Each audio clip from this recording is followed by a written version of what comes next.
गुरु शरणं गच्छामि। गुरु शरणं गच्छामि।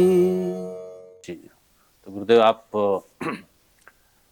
के नित्य कर्म में रहा यज्ञ, प्रतिदिन यज्ञ किया आपने, कितने वर्ष हो गए आपको यज्ञ करते करते? और उससे आपको अपने व्यक्तिगत रूप से मैं जानना चाहता हूँ कि आपको उसका क्या आध्यात्मिक और वैज्ञानिक बिल्कुल बिल्कुल। महत्व एक तो ये है कि जैसे मेरे सामान्य जीवन की जो प्रक्रिया थी, जब उन पर विराम लगने लगा धीरे धीरे, जी यानी मैं जैसे 50 वर्ष की अवस्था तक पहुंचा, जी तो मैंने विचार किया कि मेरा जो सामान्य जीवन है उसके कार्य तो पूरे हो गए हैं, जी और 100 वर्ष की आयु वैसे किसी को प्राप्त होती भी नहीं है ठीक ठीक। जी और मैं ये विचार मैंने अपना किया मन में कि अब कुछ न कुछ सन्यास की ओर अग्रसर हो जाना चाहिए, मुझे जी सन्यास ले लेना चाहिए। जी। लेकिन सन्यास की प्रक्रिया इतनी सरल नहीं थी जितनी मैंने सोचा। जी सोचा कुछ और था जी और हुआ फिर कुछ और। जी वो तो प्रक्रिया बड़ी जटिल थी। जी वहीं से मुझे आदेश हुआ कि आपने कितना जप कर लिया है। जी पूज्य गुरु जी के चरणों में गया, उनके सानिध्य में गया, आदेश हुआ गायत्री का पुरस्चरण कीजिए। जी फिर गायत्री का जप किया। जी। 2.5 साल में जाकर गायत्री जप हुआ पुरस्चरण के योग्य। जी। प्रश्न में कितने संख्या में जब 24 लाख गायत्री। 24 लाख गायत्री हाँ। में एक हाँ, जिसका कोई भी व्यक्ति मेरे नेत्रों में ये प्रकट देख सकता है, मेरे नेत्रों में दिखाई दे सकता है। जी, वो दिखता है गुरुजी आपको? हो सकता है वो देख सकता है। जी जिसको जितना ज्ञान होगा, जितनी जानकारी होगी, जितने क्षेत्र हैं वहीं से जानकारी हो जाएगी। तेजस्वी के लिए हम दैनिक यज्ञ के पश्चात कहते हैं कि सर्वे भवन्तु सुखिनः, वो ठीक बात है, उसका हमें भी लाभ है। जी जी। सभी निरोग हो जाएं, सर्वे सन्तु निरामया, वो भी ठीक बात है। ये हमने पूरा बोल लिया। कोई रोगी ना हो, सब निरोग हो, सब स्वस्थ हो, और फिर हम प्रार्थना करते हैं ओजोसी ओजोमयि देहि। जी। हे ओजस्वी सूर्य नारायण, हे यज्ञ देवता, जी मुझे ओजस्व प्रदान कीजिए, जी तेजस्व प्रदान कीजिए, जी वीर्यत्व प्रदान कीजिए, और बलत्व प्रदान कीजिए। जी ये चीजें हैं। हर चीज का एक अलग अर्थ है। जी मुझे कोई भी शक्ति प्राप्त हो, वो अत्याचार करने के लिए नहीं चाहिए, जी अभी तो सेवा करने के लिए चाहिए। जी, आत्मोत्थान के लिए। हाँ, बाहुबल की प्राप्ति व्यक्ति करे, ऐसा नहीं चाहता मुझे दान करने की और सेवा करने की शक्ति प्राप्त हो, न कि मैं किसी पर अत्याचार करूं। जी पैरों में शक्ति हो, धर्म के मार्ग पर अग्रसर होना, जी अधर्म के मार्ग पर न चलें। जी तो इसी प्रकार ओजस्व, तेजस्व, वीर्यत्व और बलत्व की आवश्यकता रहती है। और मुझे ये लगता है कि शरीर है वो अलग चीज है, अपने ये परिवर्तनशील है, अपने वश में नहीं है। किसी का भी शरीर किसी के वश में नहीं है, लेकिन उसके अंदर मन, उसकी वाणी, उसका आचार, उसका विचार, उसका व्यवहार सदा शुद्ध रहने वाला होता है। जी और ये गायत्री का अपना महत्व है, वो शुद्ध ही रहता है। जी प्रत्येक पाप कर्म करने से, झूठ बोलने से भी पीछे हटता है आदमी, जी वो भी नहीं बोल पाता है।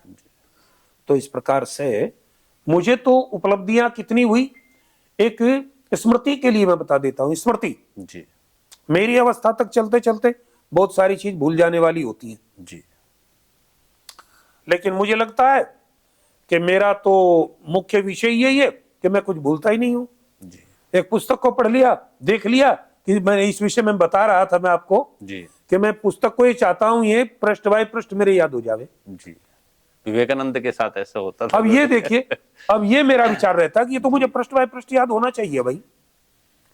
कहीं ना कहीं बहुत सारी अपनी दिनचर्या है, जी उसमें हम लगे होते हैं, जी तो बहुत सारी स्मृति के लिए जी आध्यात्मिक जगत में प्रवेश करने के पश्चात में ये सब उपलब्धियां मिलती हैं, सभी को मिलती हैं, और सभी इसका लाभ उठा भी सकते हैं। उनके आचार का, विचार का, वाणी की शुद्धता का, जी। और इस प्रकार से प्राप्त होता है। बहुत आनंद है। और सबसे बड़ी बात यह है कि चित्त की आनंदमयी जो स्थिति बनती है, चित्त की प्रसन्नता। जी ठीक है, शरीर में कोई रोग भी हो सकता है, कष्ट भी हो सकता है, परेशानी भी हो सकता है। ये तो सारा शरीर, मनुष्य, इंसान ही बहुत गलतियों का पुतला है। मनुष्य बहुत सारी गलतियां कर सकता है, जी बहुत सारी गलतियां करता है। जी लेकिन मैं मानता हूं इसी प्रकार से बहुत सारे रोगों से शरीर प्रभावित हो सकता है। जी। ये जाड़ का, दांत का, नेत्र का, कान का, ये सब हो सकता है। जी। आयु के साथ परिवर्तन होता है, जी। परंतु चित्त की प्रसन्नता अस्थाई है। सत्य चित्त आनंद, हाँ, वो मिलता है। हाँ। आध्यात्मिक जगत में जाएं जी। और यज्ञों की विशेष रूप से यज्ञ से, अब जैसे कोई बात हो, थोड़ा बहुत स्वास्थ्य मेरा यदि डाउन हो जाए, कमजोर हो जाए, लेकिन मैं प्रातःकालीन जो हमारा यज्ञ का समय होता है उसमें कभी बीमार नहीं होता हूं। नित्य कर्म। अभी मैं 4-5 दिन पहले कह रहा था यदि कभी मरना हो जाए जी। तो मुझे वो रेस्ट देना, भाई मेरे वो टाइम का, अभी बता रहा था 10-5 लोग थे, बड़ा कोई कार्यक्रम था, 1 जनवरी पर लोग आए थे। मैंने कहा वो मुझे जो नित्य कर्म का मेरा कार्य है उसका मुझे समय दे देना भाई, कभी ऐसे ठिकाने लगा दो, यदि मर भी जाऊं तो वो समय मुझे जरूर देना, उसकी प्रतीक्षा करना कि मैं मरणोपरांत जब शव हो जाए, शरीर से आत्मा भी निकल जाए, तब भी कुछ क्रिया करने की इच्छा रहती है मन में। मरने के पश्चात भी वो नित्य कर्म के साथ लगा रहना चाहिए जी।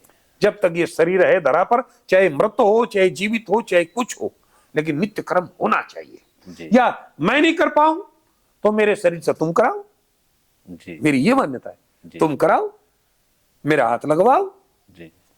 तो ये होना चाहिए। तो नियमबद्ध जीवन हाँ, शैली। नित्य कर्म करते हैं और 22 वर्ष हमें पूरे हो गए हैं जी।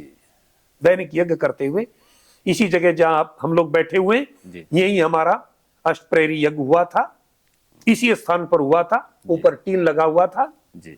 और फिर 2005 में हमारी यज्ञशाला बन गई। जी। 2005 से कितना वर्ष हो गया होगा? 2005 से लगभग 20 वर्ष के आसपास, 18। हाँ, तो वो यज्ञ, तो यहाँ टीन के नीचे कितने दिन यज्ञ किया आप हिसाब लगा सकते हैं। मैं तो ऐसा नहीं, हिसाब में गणित में इतना वो नहीं हूं, लेकिन 2005 में हमारी यज्ञशाला हो गई और इतने वर्षों तक हमने यहीं पर यज्ञ किया, टीन के नीचे जी। क्योंकि खुला नहीं रख सकते, खुले आसमान के नीचे यज्ञ नहीं करते हैं जी। तो कुछ ना कुछ ढक रखते हैं जी। तो इस प्रकार से इतने वर्षों तक यहाँ यज्ञ करते रहे।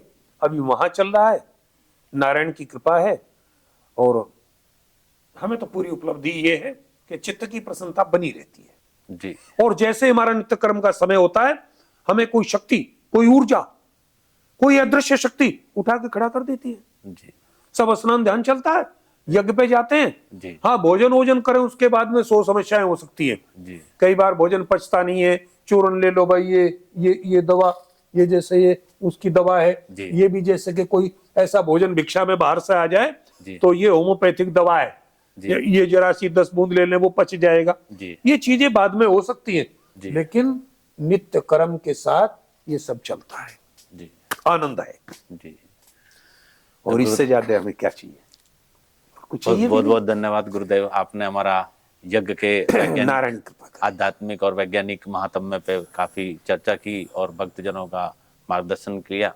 उसके लिए मैं गुरु के श्री चरणों में अपना नमन करता हूँ। आनंदित रहें, प्रसन्न रहें। जय हो गुरुदेव। यज्ञों की संस्कृति का पालन करते रहें। जी। जय जय हो।